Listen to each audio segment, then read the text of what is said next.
This is Body Talk, where we explore your inner universe. Today we're talking with Lauri Nemetz, who's an adjunct professor at Pace University and sees herself as a trail guide for people in their bodies, whether she's working with them in dance, in movement, in yoga, or in the recesses of a human cadaver lab. Welcome to the show, Lauri. Thank you very much. I'm happy to be here.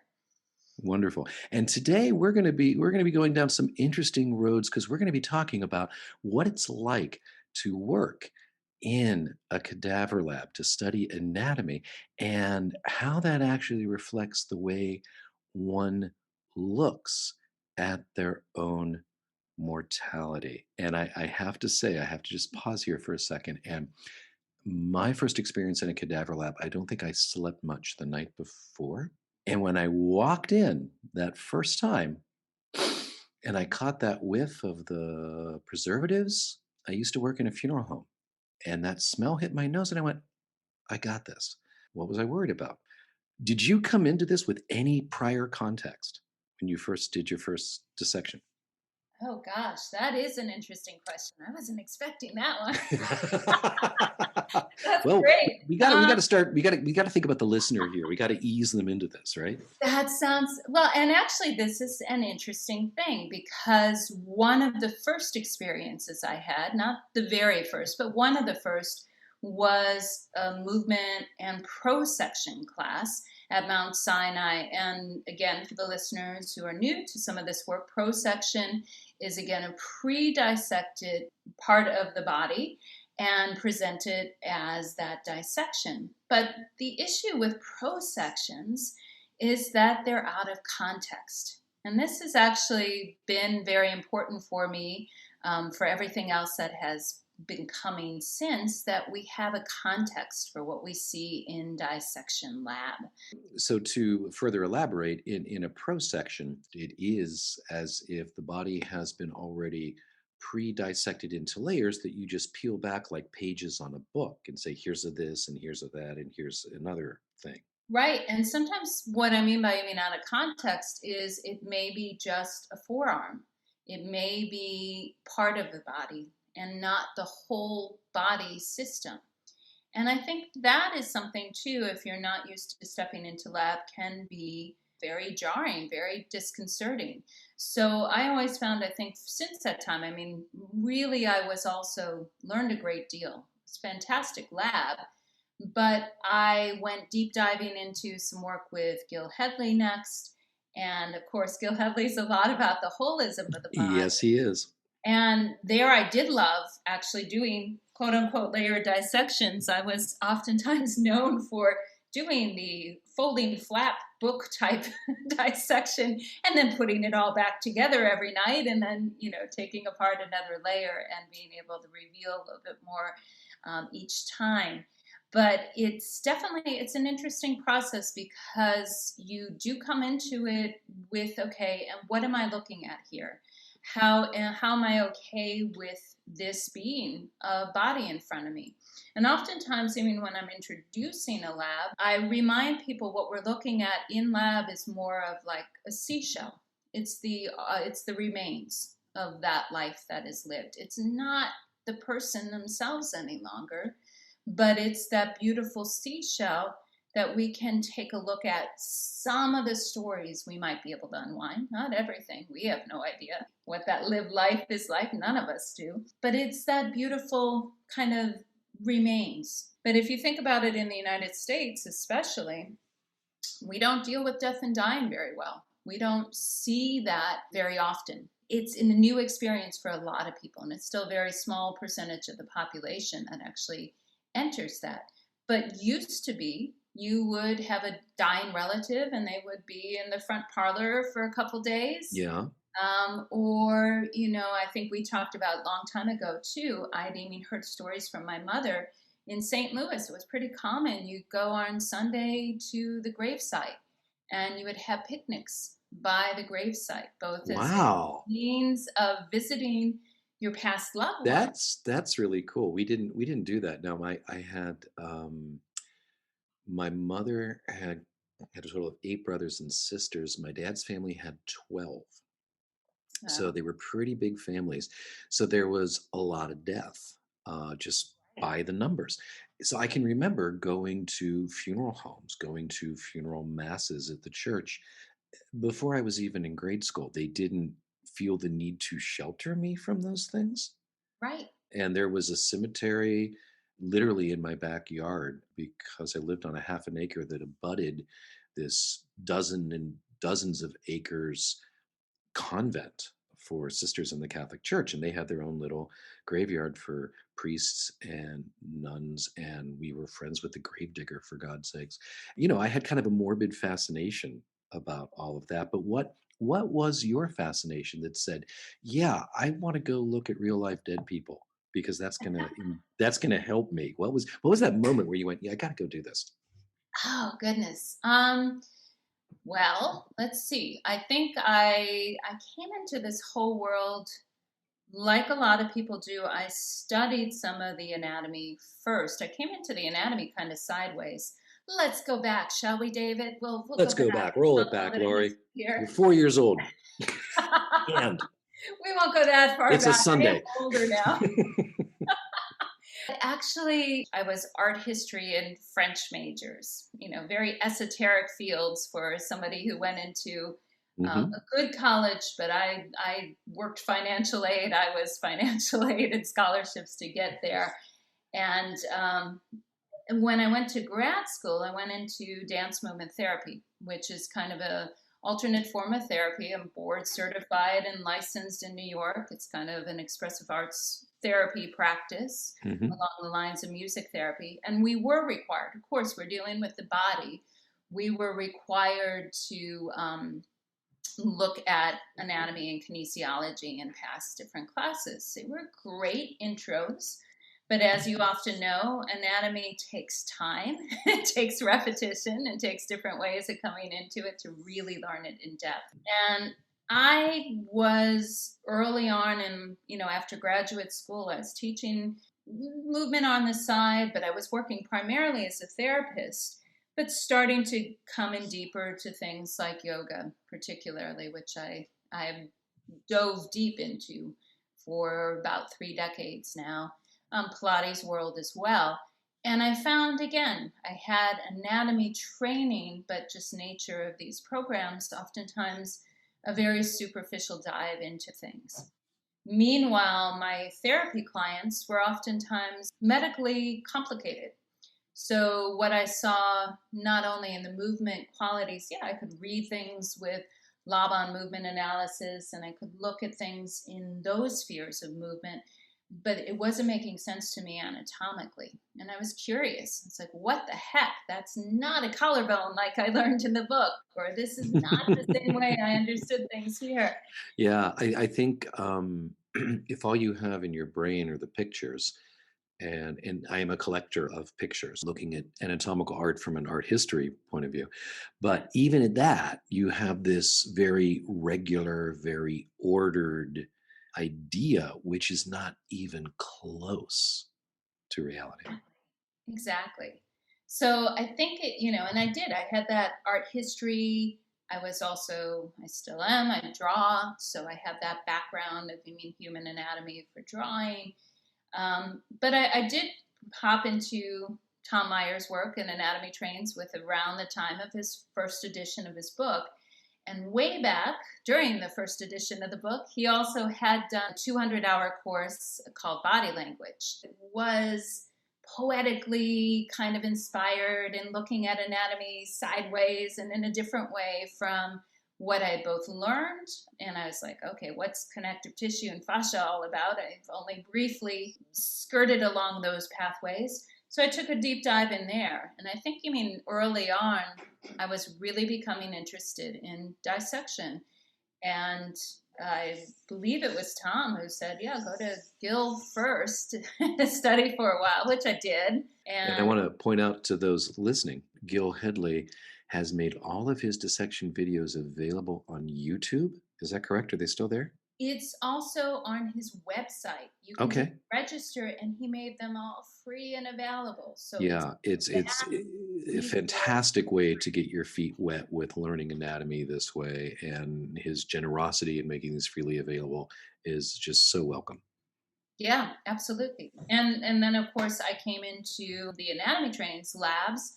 I was there for several years, maybe as a student, and then I was teaching about, I think, the past 8 years teaching in Hmm. the anatomy trainings dissection labs, and found I had some talent for that, both because of my art background. I could appreciate what a clean dissection looks like, but also perspective. Because you do have to come in there as a dissector sometimes with a choice of where you want to go or what you want to see.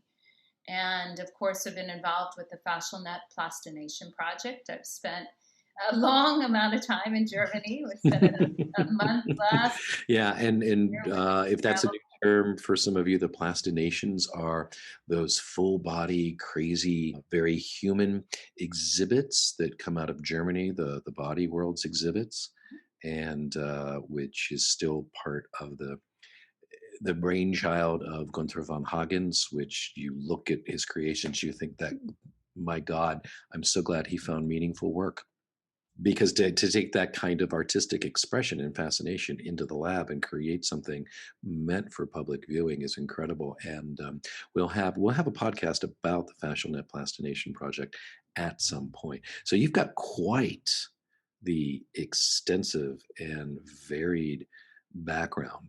Well, Uh, and I also did my own that I co-led this year, of all mhm. years. Right, Um, with the yoga teacher Leslie Kaminoff, right? Leslie Kaminoff, yep, who's Hmm. the author of Yoga Anatomy. And that was something, too, we had talked about for years and years. I've known Leslie, too, for about 3 decades, just from the yoga world. And my past work is president of the Yoga Teachers Association. And it was a chance to explore, see where I wanted to tell the story and how I wanted to tell it. And then it was also somewhat good for this year for work. We did it also in the fall before things closed down heavily again. We pre-tested Hmm.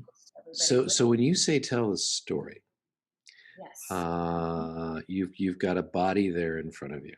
So that suggests to me that there are a number of different possible stories that you could tell.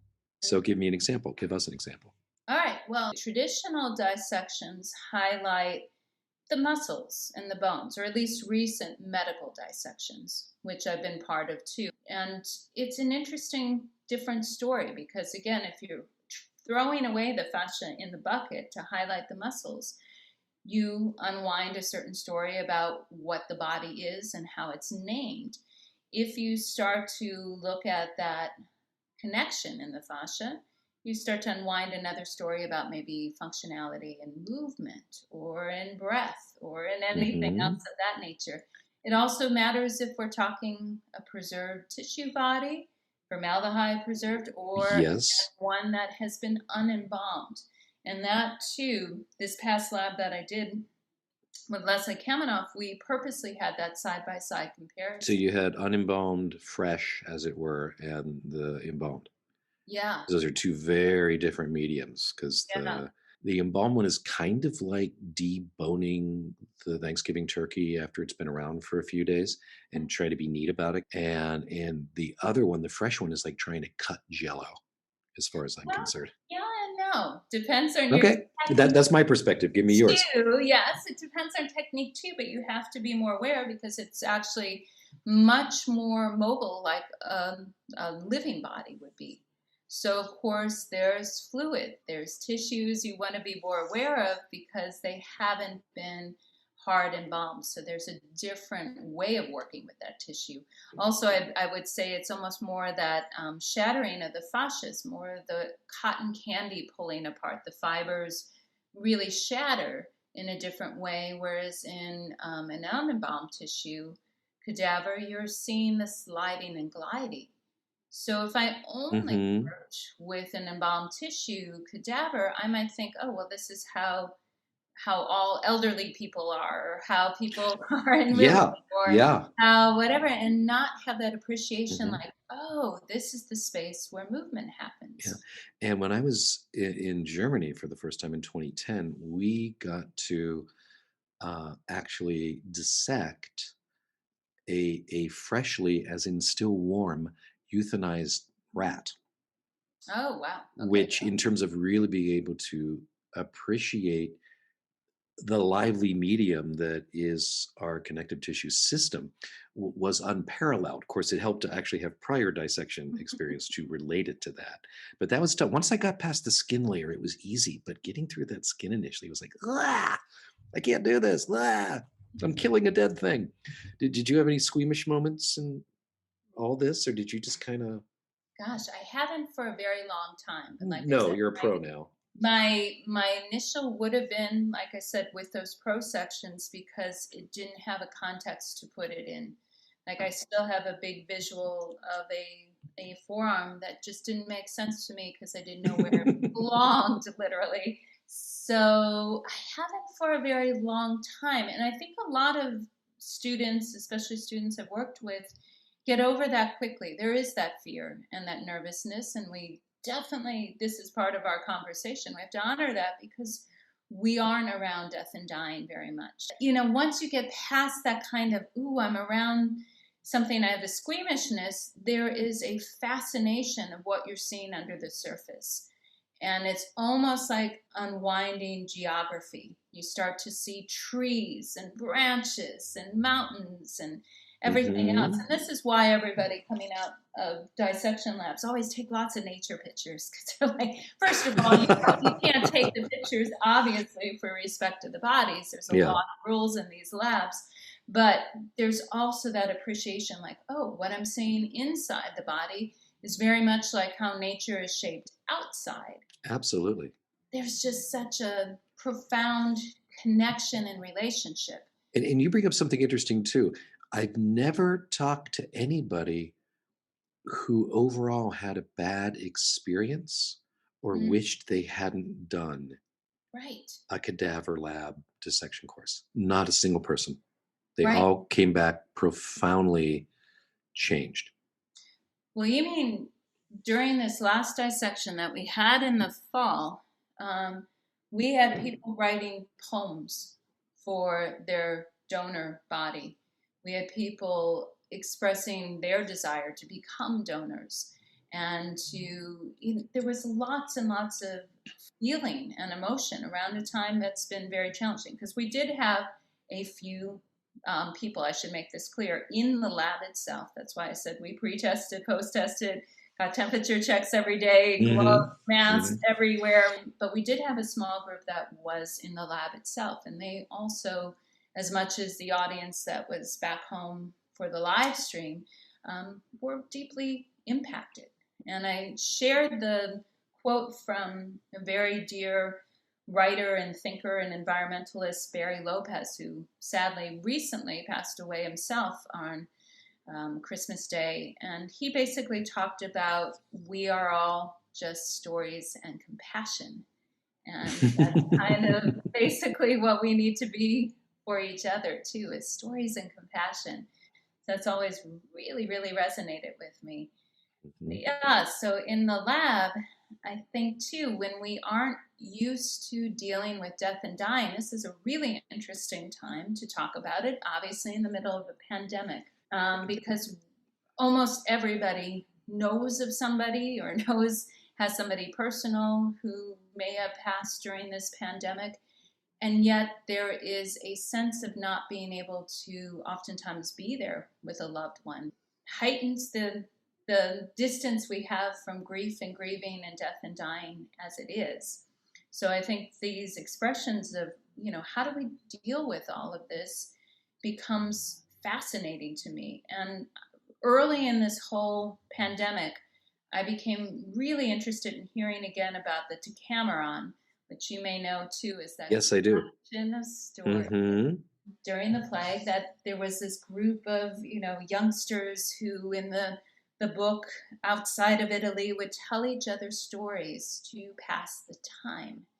And I find this so fascinating to tie this in too, that we have to be caring and storytelling. And we're not the first time in history to go through something very dramatic, but it is, again, we're used to death and dying being a very sanitized process. Yeah, it's funny because you know, my experience is everyone's experience, but I am so far removed from the idea of it being sanitized. Is a back then frontline worker in the 80s in Miami during the AIDS thing, Oh, yeah. having to pick up dead bodies in every conceivable location, not just hospitals or nursing homes, but many different types of locations. You kind of get used to the fact that there's definitely some mess involved. When you talk about being so far removed from death, I think that part of it too is, let's call it, ancestral memory. So my father was born in 1916,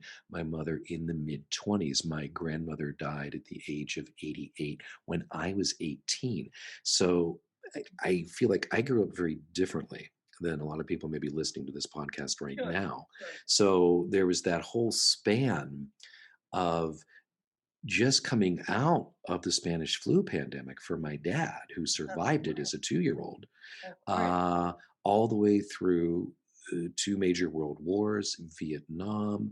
I had an uncle who served in World War II under General Patton and came back kind of not so right in the head anymore. But we didn't call it PTSD back then. Why would you be having problems? We won. You were part of the winning, you know? I mean, so they didn't understand how to deal with that then. But I think we were a more death forward culture, if I can put it that way. Mhm. Um, when do you see that that changed, and what are we missing out on Hmm. by that change? Well, that's a great question. And I think it goes both ends of the spectrum. I think it goes birth and dying, which are also two areas I worked with a lot. My career is early childhood and birth, as well as geriatric and death and dying. And I think, again, we've become so used to hospital births. C-sections are, again, a huge proportion of the births in this country are done C-sections, often voluntary. Sometimes they're necessary medically, but oftentimes voluntary. And then dying, a lot of times, again, people are not encouraged to linger with a loved one. There's a need to get things cleaned up and represented. And I think, not that far back, as you said, not that far back is again a reality of dealing with. You would have witnessed a birth, would have witnessed somebody dying. I mean, I've seen that in my career as a therapist, but there's a lot of people who've never watched Yeah, someone. I was privileged to watch both of my parents die, and Mm-hmm. I'm sincere when I say privileged, to Yeah, actually watch them go and be there for that moment, and it's something I am always grateful for. yeah, absolutely. Absolutely. I mean, that's profound. And yet, a lot of people don't have that experience and aren't encouraged to be with that in a profound way. Used to be family would be encouraged to be the ones watching a body afterwards, to be with a body. And that's still a big part of the Jewish culture. Yeah. So it's a real big shift, I think, for this modern age that we've stepped away from it. And I'll give you another example, framing our and the children that are in this generation too now, it's both birth and dying that they're stepped away from, but also nature in general. There's just such a profound pulling away from natural processes. When you hike, as I do, you inevitably also come across death and dying, in the Yes, you natural do. you see the fish that's washed up on the shore, the bird attacking the other bird, and but Hmm. it becomes that you have a curiosity and an interest in it too, because it's part of process of life and death. When we're stepped back from that, we don't seem to have that as a reality, and it can be a challenge. So what are we missing if we don't have that as a reality? Or what have you gained yourself by having that as a daily reality because it's become part of your profession? Well, I oftentimes quote the book The Lost Words, or talk about the book The Lost Words, which you may or may not be aware of. This is a book, I hope I got that down right. You can look it up. We'll look it up for your podcast. Make sure I have that. But it was a Uh-huh. book, beautiful book. It's really a children's book that was created because they were finding in the Oxford English Dictionary, they were taking away words that weren't being utilized very often, like dandelion. Yes. You've heard of this one, yeah? Yeah. Now that you bring it up, yeah. And so I always am profoundly impacted by, like, okay, what if we take away something, or that's away from our perception, or our idea of understanding, we lose something. And I think natural world, that's a big one. Birth and dying too, this becomes an interesting one because then people become scared and hold on to things in different ways. There Hmm. was a pastor in, I won't name names, but there's a pastor in our local It's community okay if they're dead. who was in our local community and was a yoga student of mine for quite some time too.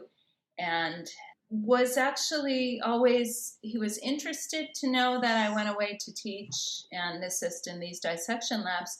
But he also one time came up to me and said, just like, oh, isn't that so horrific and awful? And I was like, wow, no, actually, the more I've worked in dissection labs, the more comfortable I think I've been with death and dying as well. And I find it's interesting, the people that work in these labs, whether, again, we're talking Gil Headley or the Anatomy Trains Dissection Labs or my own recent lab with Leslie or the Plastinarium, these are some of the most rich, interesting, plugged in, alive people I've met. Maybe because you are well aware. Cycle of life ends Hmm. at some point. A lot of these people, too, I have to say, well, obviously, Gil is a prime example. He has a PhD in philosophy. So there is already that sense of questioning, of wondering, of being profoundly trying to place experience somewhere with recognition and respect. So I don't know if that answered your question whatsoever, but I just Well, spoke I around for a while. no. That was all lovely. I get. Lauri and David will continue to ponder the mysteries of life and death when Body Talk returns after the break.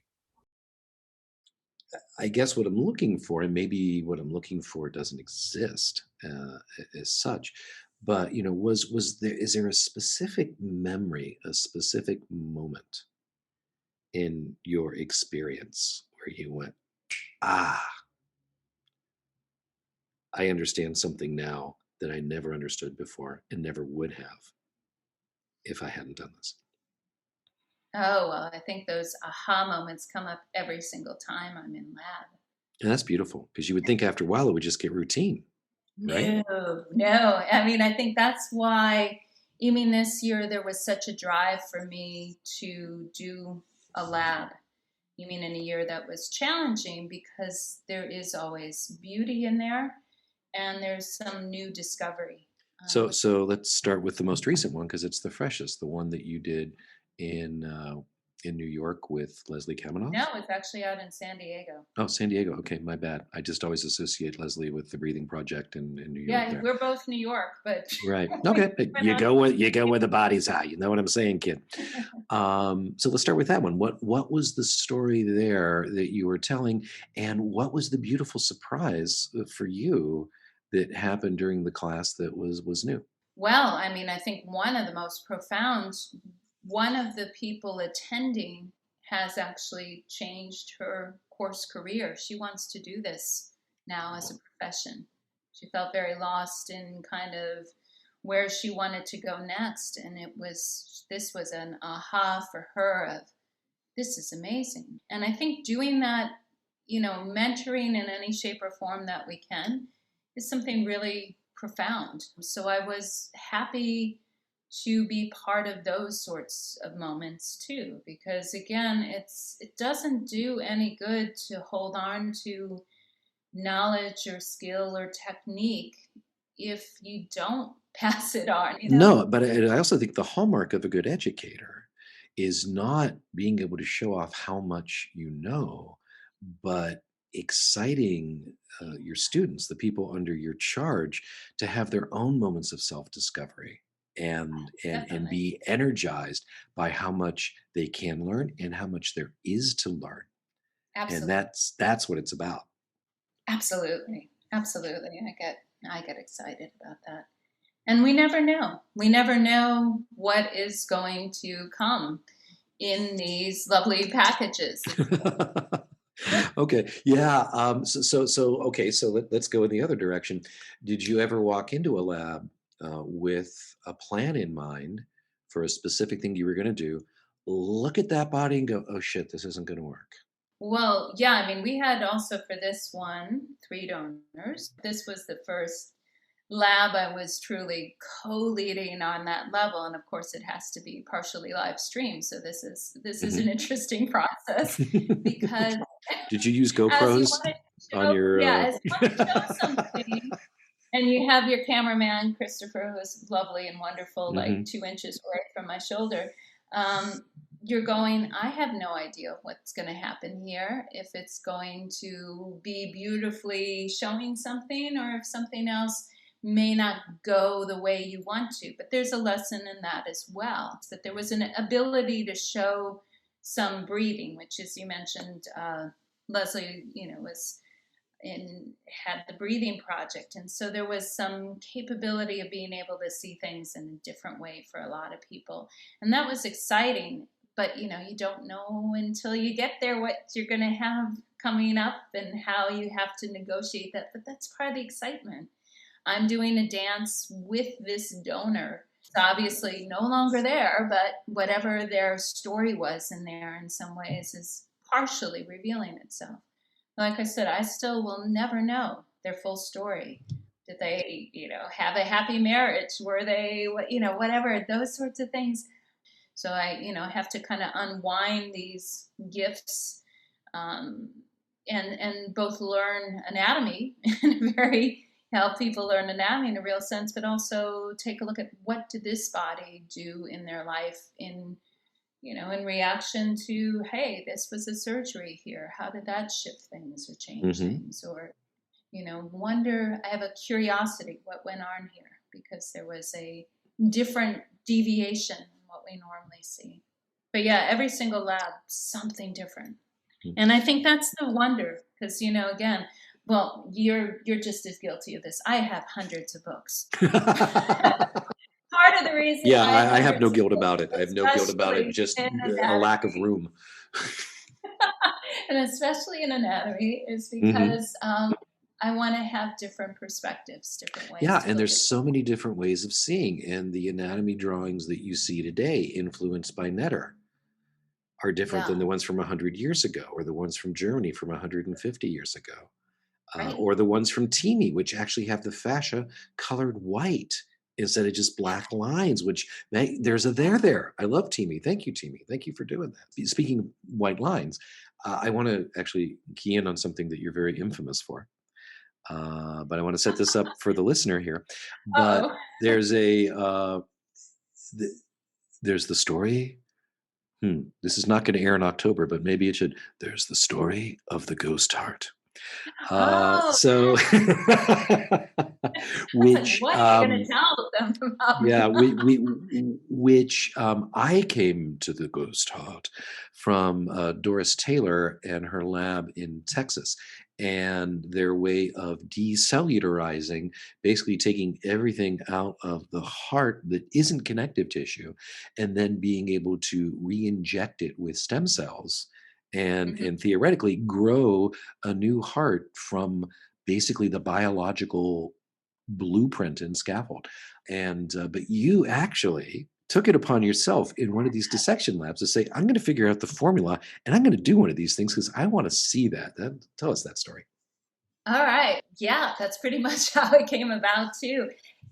And I've done several hearts, over a dozen hearts, as well as a fascial kidney, which I think I'm Whoa! the only one who's done a fascial kidney, and it's actually in the fascial kidney is in the latest edition of Anatomy Trains. Hmm. There was one point where Todd Garcia asked, well, what project would you want to do if you could do a side project and along with teaching and everything else? And I said, well, this is really fascinating because I had heard Tom for years talking about that image of the thigh rotating, and you can see it mathematically taking out all the muscle fiber and leaving behind those fascial divides. And he's like, wouldn't it be cool if there was a way we could do that with the body? And that's where, once I saw Doris Taylor's literature on the ghost chart, I was like, that's cool. So There's did you got write to her be and get the magic formula? Do you just combine Dawn and some baking no. soda? I How do you do it? MacGyvered the formula. I really did. I Cool. had a cheap budget. The first year, I decided for myself I wasn't going to spend much over $50, Okay. and I had Science seen on a budget with Lauri Nemetz. science on a budget, and I had seen some versions online that people had done with animal organs and similar ideas of decellularization, just as a science project. And I was like, oh, this isn't that hard. Things like, again, you can take a shampoo with a high concentration of sodium lauryl sulfate that is going to defat that tissue. And that's going to be one thing to break it down. Salt will start to decompress, the cells a little bit, but you can't, it's like black room photography, dark room photography. You can't leave anything too long or it will destroy that scaffold at the same Mm. time. There were all sorts of processes. I was like, oh, okay, you can use this for that. And that would be a good substitute. So I was Wow. aiming It's brilliant. plain on coming. Yeah, at one Hmm. point I was going, what is a cheap substitute for da, da, da. Yeah, and so And I then I'm really imagining you on your walks through the woods going, maybe I'll find a dead animal today and I can do a little proof of concept I did. here. It was really interesting. I did the first one Hmm. in one of the Anatomy Trains dissection labs, and that was actually worked to my surprise. And I repeated various times, and also with that fascial kidney. And Gil also became, that was 20, I think 20, maybe the 2016 Fascial Research, which was the one in Washington, D.C. Yeah, that would have been Or yeah, actually 2015, I think 2015. 2015 because of our Yeah. 3-year cycle Hmm. until Until the now, recent. yeah.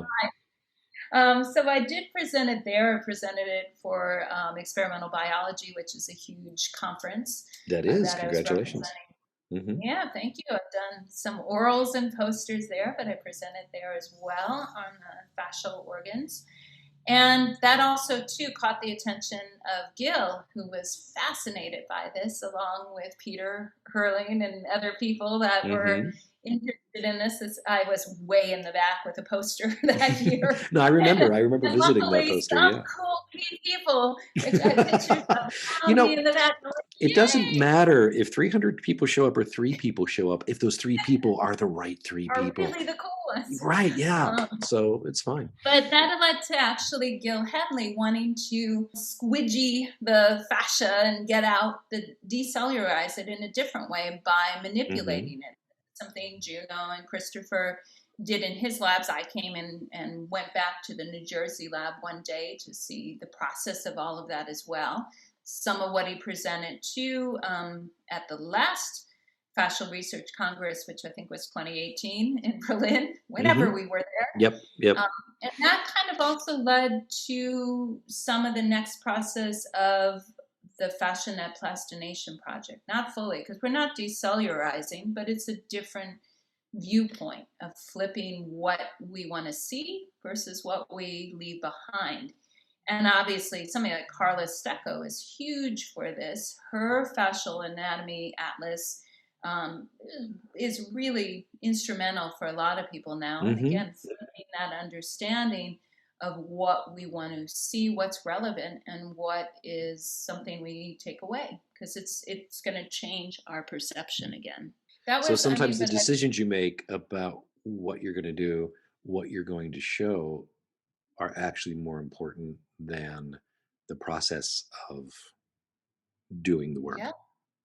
Yeah. And even in the case of the ghost organs, what I found so fascinating, gosh, the, fascial kidney, you think of something so infused with blood and other Hmm. tissues that when it's decellularized looks like a spongy, interconnected system that flops when you pick it up, but you put it back in water, that water environment, hey, there's the shape again of the kidney. And That's that's, crazy. yeah, it's That's fascinating. crazy. So just to reiterate, so what I believe you just said, Laurie, is that when you decellarize and create these ghost organs, they can lose some of the characteristic shape that you would associate with that organ, but just pop it in water like one of those magic sponges, and suddenly it's a bear again or a kidney. Is that what I just heard No. you say? For the kidney, that's true. For the Okay. heart, kept a lot of its structure, shockingly, a lot of structure just on its own. But Is that something because like of the different type of collagen in the heart? I'm thinking, and I've got to look at that too. It's probably both collagen and probably both functionality. Hmm. So I have to look into that deeper for sure. But I was just fascinated. To me, the kidney was far more interesting, even though the ghost heart is pretty darn cool. The Yeah, ghost just kidney, it just sounds cool, doesn't it? say, how you feeling today, Max? Yeah, my ghost kidney's acting up again. I don't know what to do. But yeah, the ghost heart has kind of so much romance in those three words. There you go. But the kidney was just pretty cool to see that way. Yeah. So I have shared some of the formula, and some of those scientific papers have gotten other people reaching out for interest in that. It's interesting. I haven't done it for a while. I'd love to refine that technique because I think there's something very cool and educational about being able to show that and work with that. So maybe more will be coming in the future. But Hmm. yeah, it was exciting because I think it brought me back to being a kid too, and being excited about science in a way, Yeah. and just blindly going, okay, I don't know what is going to happen, what's going to happen next, but let's give it a try Yeah, and let's put let's all this stuff in a big pot and see what we get when we're done. and people forget that is a lot of It science. And is. It is. I think, what's also been gratifying to me as a female or, identify as female is that a lot of people get excited about that because there still haven't been that many female anatomists. There's more coming into play, but especially, I mean, in the fascial world. Obviously, Carla is a big influence for a lot of Yeah. people. But I had somebody else from this most recent lab say, you are such an inspiration to me because you owned that space as a female and you didn't do it by, I mean, Right. You didn't have to specifically, usurp or undermine somebody else to own that space. yeah. Yeah. And I could do it and co-lead with, Leslie Kaminoff, who, Hmm. has a strong personality and is great, but is different from me. And we both could hold that space well. And that was actually very Yeah. gratifying to hear because it's been important to me that Yeah. somebody, It's you nice to know, hear you say that because I used to co-teach in the late 2000s. And my predominant teaching partner was Carrie Gaynor. And yeah, I loved the idea. And it's something that just happened because of the affinity that we had, and our similarities and differences worked well together. But what I always used to think about in the back of my mind is like, this is great because people are seeing a man and a woman conduct this class as absolute co-equals. People need to see more of this. This is an important thing to see without having to make a big deal about it or label it. So that's awesome that you got that feedback. So this leads to the difficult question because it's almost impossible to answer this for 2021. But if you had a magic wand and okay, what's next for Lauri Nemetz? I want it to be bing, and we grant your wish. well, I can actually tell you something I do know is up and coming. I've been writing a book for Handspring Publishing on applications in fascia with movement crowd. And that will be coming. I'm getting towards the end of this whole process. So we're looking at probably the end of this year for publication, possibly very beginning of next year. I don't want to jinx anything any which way. Yeah, it's all Knock delivery on wood, times and are who knows subject to what's going change to right happen. now. Yeah.